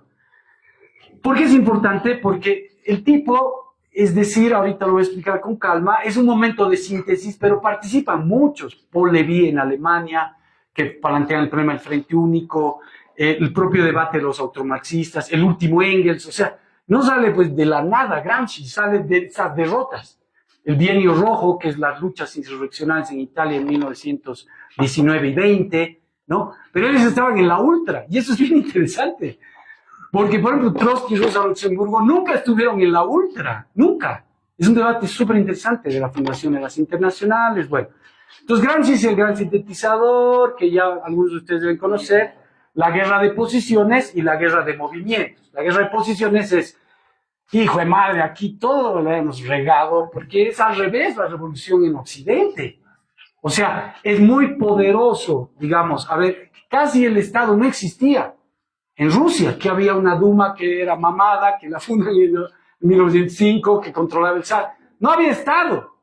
Entonces, ¿qué es lo que reflexionan entre el viejo Engels, los austromarxistas, los reformistas parece al diablo, y Gramsci, y después Poulanza, etcétera? Es el tema de que, a ver, hermano, no podemos hacer lo que ustedes han hecho. Incluso en la tercera o cuarto congreso de la Internacional, los bolcheviques les obligan sus 21 puntos de bolchevización, entonces, no mames, hermano, o sea, en nuestros países, Alemania, Francia, Inglaterra, no podemos hacer lo que ustedes, y no quiere decir que por eso ni que no somos marxistas, ni que somos traidores. Se entiende el debate, entonces es una cosa muy importante eso. Bueno, y remate en eso, ¿no? La guerra de posiciones es construir hegemonía. Y dice, aquí pues hay lo que ha explicado el Javi, parlamentos, sindicatos, el Estado es viejo, puta, hermano, el Parlamento inglés tiene, ¿no? Desde 1200 funcionaba el Parlamento inglés, tenía cuántos años, 1000 años, o sea, déjense de joder, aquí no se puede hacer eso, lo que ustedes han hecho, porque aquí hay Estado de verdad, desarrollo capitalista, representación obrera, la complejización de la estructura estatal a partir de ese concepto, sociedad civil, Estado, que son, ¿no ve? Construcción de hegemonía y represión, bueno. Bueno, para no alargarla, después un quinto es el eurocomunismo, que ahí se ve que yo digo, si no era ciego, podrías ver que la Unión Soviética se iba a caer, porque en los años 60 y 70 ningún partido comunista ya le hacía caso a los soviéticos, que antes era rajatabla. Por ejemplo, el eurocomunismo, de lo que describo ahí, España, Francia, Italia, empezando por Inglaterra desde los años 50, etcétera, se desmarcan completamente. El eurocomunismo es, déjense de joder, como después retomó Allende, aquí vamos a construir socialismo con empanadas y vino tinto y déjense de joder. Entonces, ¿qué quería decir? Bueno, toda la dictadura del proletariado, destruir el Estado y construir un Estado común, ya, eso era, no mames, eso es para hace 500 años, ustedes están mal. ¿Se entiende? Lo estoy teatralizando para que no se aburran, pero porque también es importante entrar en un poco de detalle. Ahora, sexto punto, Poulanzas. ¿Por qué? Porque a mí me ha sorprendido, hay congresos de Poulanzas que van dirigentes bolivianos que son sorprendentes y le hacen decir al revés a Poulanzas. O sea, hay una entrevista de Stuart Hall 2 meses antes de que se suicide Poulanzas, que era un griego afrancesado, que es el de la idea del Estado como una condensación de material de relación de fuerzas, que ahorita lo voy a explicar con más calma por qué sirve eso. Bueno, el tipo no era, pues claro, se preocupa, puta, la Bussi Glucksmann, que es la que escribe el mejor libro sobre Gramsci, le dedica a los chilenos, o sea, están en el debate ese, ¿qué ha pasado en Chile, en Grecia, ¿no? En Portugal, la revolución de los claveles que se llama en 1974, bueno, y Poulanzas, es lo que él dice, es eso, nosotros sí pues somos eurocomunistas, pero eurocomunistas de izquierda. Ahora, me van a acusar de maldito reformista, ciertos sectores trotskistas, etcétera, por reivindicar a Poblanza, seguro, ¿ya? Pero necesitamos pensar, pues, o sea, no solo decir que el evangelio de San Trotsky o Marx ya lo dijo todo, y entonces, ¿para qué diablos vamos a pensar cómo mierda hacer la revolución en Bolivia o en donde sea, ¿no? ¿Por qué es interesante Poblanza? Porque yo creo que el tipo sí tenía claro eso que Canto ha leído, y porque es un horrible título de entrada, porque es muy largo. Pero eso lo pongo en la primera parte del texto. Construir poder popular, enjambres autogestionarios, no podemos dejar, porque pero también ve el peligro, dice, puta, pero también hemos desordenado mucho en Chile, entonces ha venido el golpe. Bueno, yo no estoy de acuerdo con ese balance, pero bueno, es el debate, ¿qué diablos hacemos? Y además, eso es muy austromarxista, que ni siquiera lo cita, ¿no? Bueno, entonces son 6 puntos, que ya está claro, ¿no? Disculpen que no me alargo mucho en eso y va a ser más corto. Ahora, ¿cuál es el tema? Voy a entrar a una cosa muy importante, que es ciertos elementos centrales, lo voy a tratar de hacer rápido, yo que creo que el marxismo ha ido decantando, que es una concepción de Estado mucho más profunda, en términos ya de una síntesis, ¿ya? Entonces, yo les voy a plantear esto porque va a enganchar con la última parte, que es reflexionar la Revolución Cubana, Allende, el chavismo y el MAS de la época, bueno, de Morales, por lo menos hasta 2014, 15, 16, que se empezó a ir al diablo todo. A ver, lo voy a hacer muy simple porque no es una clase de teoría del Estado, pero el Estado básicamente es un monopolio. Es un monopolio ¿de qué? De 5 cosas. De la representación general, ¿no ven? Y además es un poderosísimo monopolio ese, digamos, representa a las formas aparentes de Marx, o sea, ¿no? Supuestamente nos representa a todos y es mamada, representa a la clase dominante. Esa es la versión restringida del Estado, ¿no? Bueno, monopoliza la coerción, que incluso muchos dicen que Weber saca de Trotsky esa definición, incluso autores que no son trotskistas. O sea, el monopolio de la coerción legítima, eso también es el Estado. Incluso para Weber es la más importante definición del Estado. Bueno, voy a apurar. Pero también es un monopolio de la universalidad de lo general. O sea, el Estado es el único que puede plantearse aspectos generales de regir la vida.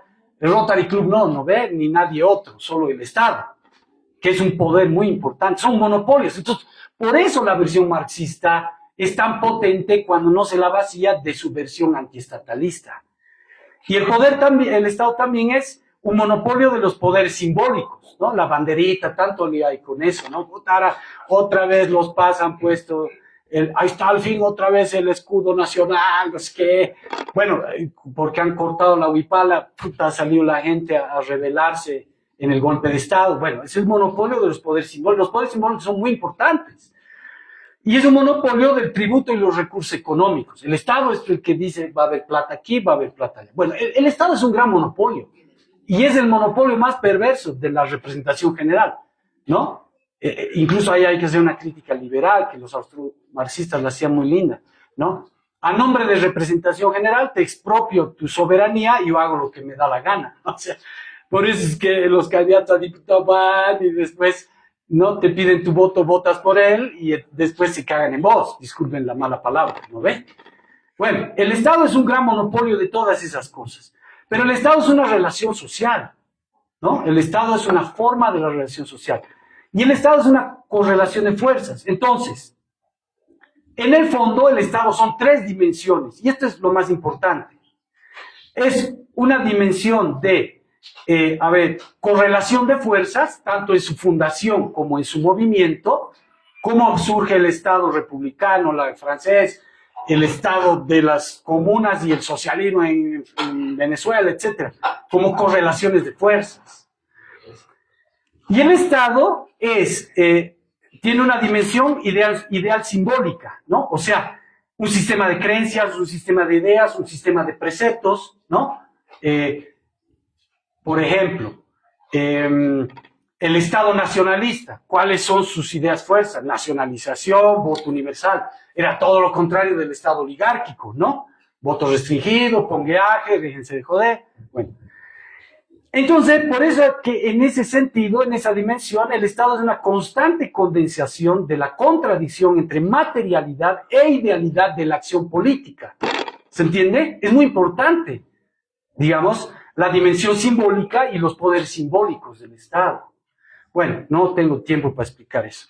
Y finalmente esas dos cosas que son más importantes, correlación de fuerzas e idea simbólica, cuajan lo que hacen más énfasis todos los liberales, pero también los progres, ¿no? El Estado como una dimensión material institucional, ¿no? Los ministerios, el Parlamento, el Ejecutivo, etcétera, etcétera. Bueno, van a ver por qué es importante eso, porque la dimensión más importante del Estado es ser una condensación material de una correlación de fuerzas. ¿Se entiende? Ahorita voy a explicar por qué. Porque yo creo que, por ejemplo, Venezuela sí cambió la correlación de fuerzas, lo voy a explicar ahorita. Y Allende estaba a punto de lograr eso, y nosotros ni siquiera nos lo hemos planteado, con la famosa idea del empate catastrófico, que era para resignarse del Alvarito y no desempatar, porque si no desempatas, desempata el otro, y sube el Camacho, y sube el golpe. ¿No ve? Bueno, entonces es muy importante. Ahora, discúlpenme, eso en términos de Estado. El Estado como 5 monopolios y el Estado como 3 ejes transversales, ¿no? Sobre todo el primero, el más importante. Ahora, ¿por qué esto es un tema central? Porque lo que se inventa después, digamos, Paul Ansas en todos sus libritos, es lo que ya había reflexionado Gramsci en este sentido, se los leo. La vida estatal es continua formación y superación de equilibrios inestables entre los intereses del grupo fundamental, o sea, la clase dominante, y de los subalternos. O sea, la vida estatal es una continua superación de equilibrios inestables. ¿Ya? Es una visión súper interesante. Bueno, ahora, el otro tema que voy a tratar de ser breve, no sé si lo logre. Sí, pero si se aburren, sacan la tarjeta amarilla. Apagan la luz. No, esto va a ser un poco más breve. Ya. No, pero esa es una partecita nomás. Sí.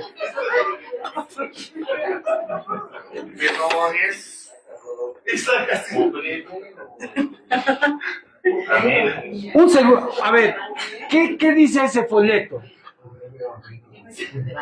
¿Qué dice este debate? Porfa, compañeros, o sea, tratamos de que sea una discusión de algo profundo, ¿no ve?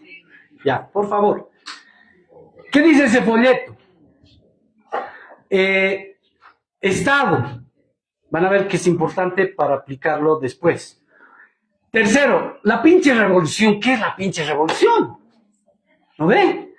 Entonces yo me estoy basando en una compita que se llama Skopol, que es una mujer muy interesante, que escribe sobre varias revoluciones, francesa, china, rusa, por lo menos, y le ha aumentado mi rollo. Tiene 6 elementos. ¿Qué es una revolución? Porque revolución.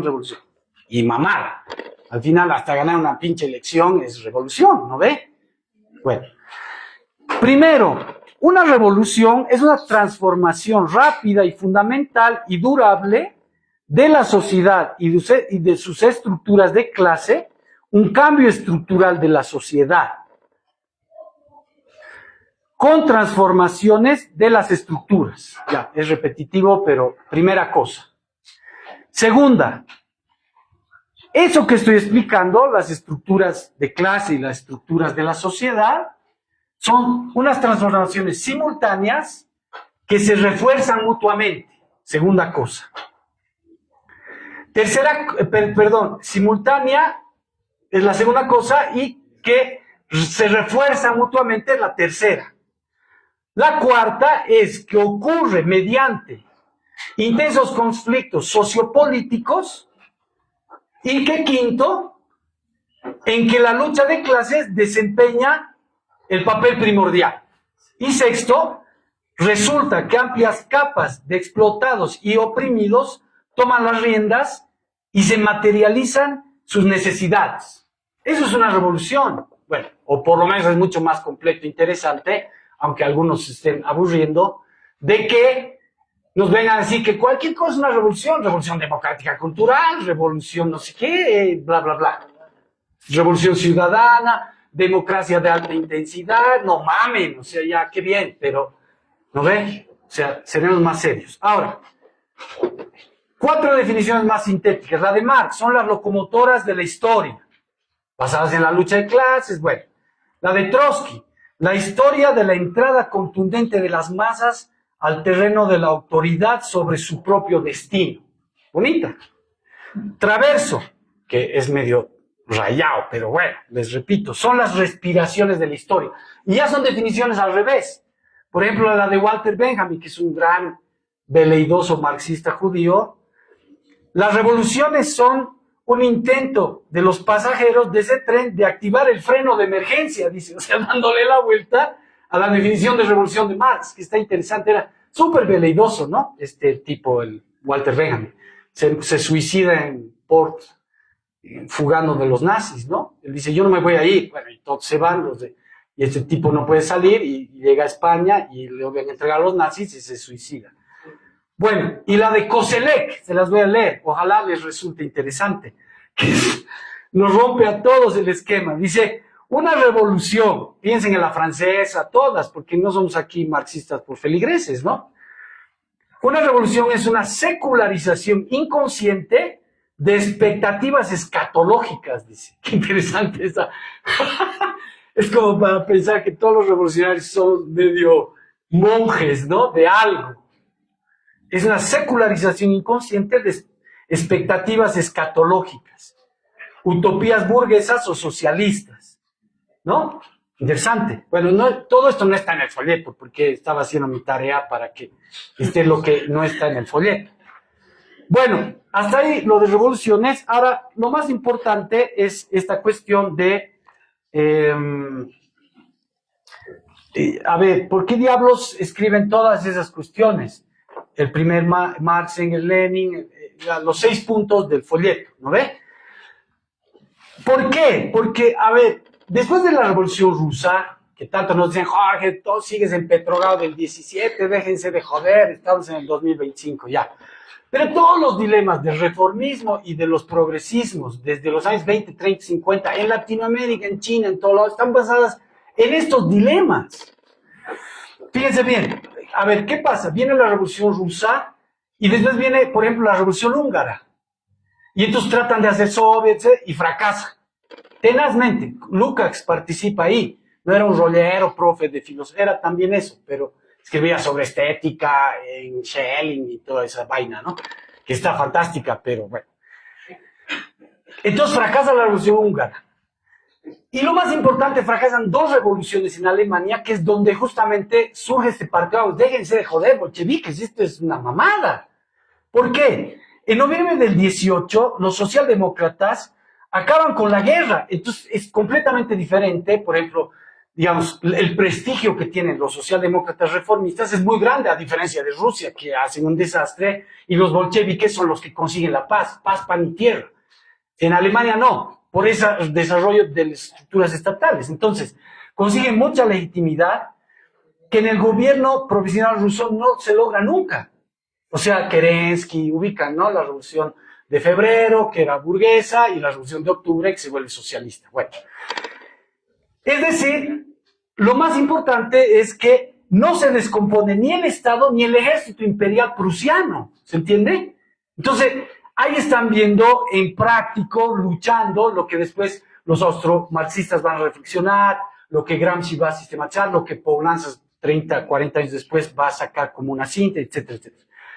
Y no hay ningún doble poder, a pesar de que fue una revolución. Es decir, en Kiel se da lo mismo que en Kronstadt, cuando estalla la Revolución Rusa, se rebelan los marinos de Kiel, y es el único lugar en el que, digamos, se construyen ciertas estructuras de autogobierno, surgen las centurias proletarias, se da un germen de guerra civil, pero el problema es que nunca se construye un doble poder. Ahora hay un gran debate, sí hubo, pero hubo una mala dirección de eso, bueno. No se dan luchas insurreccionales simultáneas, ¿se entiende? Por lo que está después reflexionando teóricamente Gramsci, Poulanzas, los austromarxistas, un montón de gente. No se da una lucha insurreccional simultánea. La única acción que cubre toda Alemania es esta de Kiel que les explico, pero tampoco. Ahí se da la formación de ciertos consejos obreros, consejos de soldados, incluso algunos consejos campesinos, etcétera, pero no logra expandirse como los soviets, porque había una estructura estatal. Eso es lo que reflexionan. Aquí no es tan fácil, hermano, hacer eso. Ni siquiera en Hungría, que era un imperio, etcétera. El movimiento campesino es en gran medida descuidado y será después una base fundamental para el fascismo. Entonces, fíjense bien, son los mismos debates latinoamericanos. Bueno, pero somos muy obreristas, debían tomar en cuenta el campesinado, lo indio, el indianismo catarí. Interesante. Entonces, fracasa la revolución del 18-19, la matan a la Rosa. Y ahí es donde empiezan a pensar estas cosas, el frente único, cómo hacer, ¿no ve? Es diferente la táctica en Alemania, en Italia, etcétera, etcétera. Empieza a fracasar también. Italia, Alemania, Hungría y un montón de otros lugares, incluido China. En gran medida, el debate que remata en la expulsión de Zinoviev, Kamenev y Trotsky en el año 27 es por la Revolución China. Y es este mismo debate. Los obligan a estar con el Kuomintang y después lo que ocurre es que los matan. Hay una insurrección en Shanghái, les dicen entreguen las armas a los del Kuomintang y los matan a todos los del Partido Comunista. Después se repliegan al campo, etc. Bueno, ¿qué es la lección fundamental de todo esto? Que la construcción de esa teorización sobre la forma ampliada del Estado es resultado de las derrotas húngara, alemana del 21. Hay otra revolución el 23 que participa Karl Korsch, que fue un gran teórico marxista. Forman el Frente Único ahí, entran a gobernar con los socialdemócratas en Sajonia y en Turingia, ¿ya? Eran gobiernos obreros. Entonces ahí dicen, y ahí explican los bolcheviques, dicen, ¿ustedes creen que nosotros hemos sacado el socialismo de la nada? Incluso hemos hecho un gobierno con los social revolucionarios de izquierda, es decir, el Partido Campesino. Y su primera medida es la entrega de la tierra al campesinado. O sea, no son pues, ¿no ve? Bueno, entonces, esa es la reflexión interesante de por qué estos tipos, Gramsci, los austromarxistas, etcétera, reflexionan la teoría ampliada del Estado, por los fracasos de las revoluciones, incluido China, Alemania, Italia, etcétera, etcétera, estudienlo con más calma. Ahora, finalmente, ¿cuál es el tema de fondo? Si entendemos al Estado como una condensación material de una correlación de fuerzas, lo de Allende es algo sorprendente. Fíjense, voy a tratar de ser sintético. ¿Qué hace Allende? Nacionalización de entre 90 y 110 empresas transnacionales. A ver aquí, nacionalizaremos UNITA. Nacionalización de 110 empresas transnacionales. Área de propiedad social. Nacionalización de los textiles, nacionalización del cobre, y todo en 100, ¿en cuánto es? ¿1000 días? 1000 días, ni siquiera 20 años hemos tenido nosotros de nabos y no hemos hecho casi nada. 1000 días. Nacionalización de 100 empresas, nacionalización de los textiles, nacionalización del cobre, nacionalización del carbón, de la banca, nacionaliza la banca.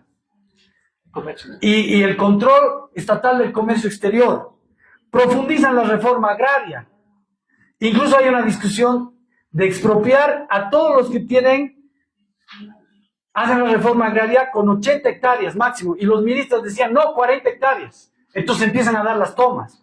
Pero más importante que eso, asamblea constituyente fue el gran problema. Pero se construyen los cordones industriales, es decir, formas de autogobierno, lo que estoy hablando en ese artículo. Consejos comunales, unidades territoriales. Se fundan las JAP, las juntas de autoabastecimiento de precios. Es decir, una construcción de poder popular desde abajo. ¿Se entiende? Nacen espontáneamente, además. Incluso Allende, por lo menos, dijo, hijo de madre, ya no me estén haciendo desde la calle. Y ponían, no vea, había unos cartelitos. Este es un gobierno de mierda, pero es nuestro gobierno.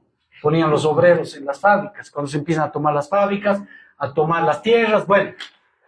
¿Qué es lo curioso? Imagínense esta experiencia de Allende, que nuestros progresistas la acusan de reformista. ¡No mames! Revolución Ciudadana, kirchnerismo, que es lo mismo que aquí sería el MNR, ¿no ve? O sea, ¿de qué estamos hablando? Bueno, y para aplicarlo a Bolivia y Venezuela. A ver, yo creo que tomando en cuenta esa definición de Estado, el proceso venezolano fue sorprendente hasta 2013. ¿Por qué? Y bueno, ya no voy a hablar de Cuba, que es súper importante, capaz hasta más importante que otras cosas, pero no me da el tiempo. Porque, a ver, sube Chávez el 98. Incluso le hacen decir en las entrevistas que, ¿no ve? Que Fidel era un dictador, porque sube con una correlación de fuerzas tan chapi que no podía hacer nada, no era como aquí. ¿Se entiende? Bueno, viene la constituyente, que ese es un tema muy importante, un mínimo de transformación del Estado, lo hacen rápido, ni siquiera dura un año la constituyente venezolana. ¿Cuál es el tema central ahí? Viene el golpe del 2002. ¿Qué había hecho Chávez? Logra hacer dos cosas que aquí no hacemos. Partir al ejército, es decir, forman, ¿qué se llama? Forman la Guardia Presidencial, que respondía a ellos, y los paracaidistas en el momento del golpe se dan, apoyan al gobierno. Porque Chávez dice eso, sí vamos a hacer un tránsito pacífico al socialismo, que no va a ser tangibles como Allende, es un tránsito pacífico pero armado. Y además planteaba ir hacia el socialismo, con todo lo que quieran butearlo, ¿no ve? Socialismo autoritario, militarista, todo lo que quieran. En el 2002 logra que las masas salgan a las calles, no renuncia, como el Evo renuncia el 2019, y además estaba en una isla de verdad preso, quién sabe qué le iba a pasar, de verdad corría riesgo su vida, de Chávez, salen las masas y se parte el ejército. Por eso no triunfa el golpe. Pero no es lo más importante, sino que organizan el PSV como una organización de combate de lucha de masas. El MAS, discúlpenme, el MAS que era unos cuantos cumpitas de poder ejecutivo, una cosa. Las organizaciones, otra.